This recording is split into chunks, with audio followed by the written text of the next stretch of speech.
নজর ফিরিয়ে নিয়েছে প্রভুর থেকে, তখন কি হচ্ছে? সে তখনই ডুবে যাচ্ছে। তখন পিতর কি করে? চিৎকার করে, প্রভু প্রভু আমাকে বাঁচান, আমি ডুবে যাচ্ছি। প্রভু এসে হাত ধরলেন, ধরে তাকে তুললেন। তখন বললেন, হে অবিশ্বাসী, কেন সন্দেহ করলে? কেন সন্দেহ করলে? আমি তোমাকে আসতে আদেশ দিয়েছি। আমার কাছে প্রভু বলছে, আমি তোমাকে আসতে বলেছি, তুমি কেন সন্দেহ করলে? কিংবা ঢেউ কেন দেখলে? তুমি আমার দিকে কেন তাকাওনি?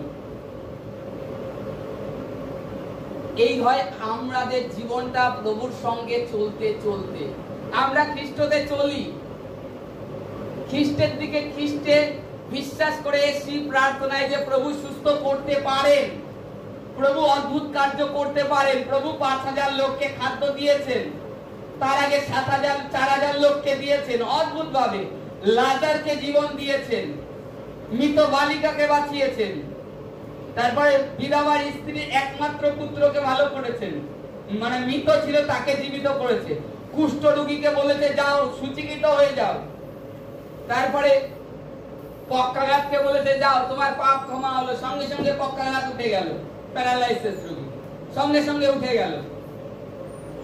তা এই রূপ বাক্যে যদি দেখি আমরা, প্রভু অদ্ভুত অদ্ভুত কার্য করেছেন। জলকে দ্রাক্ষারস করে দিয়েছেন। শতপতির একমাত্র পুত্র জ্বরে মারা যাচ্ছিল, বললো যাও এই মুহূর্তে তোমার পুত্র বাঁচলো, এই বললো, বেঁচে গেল।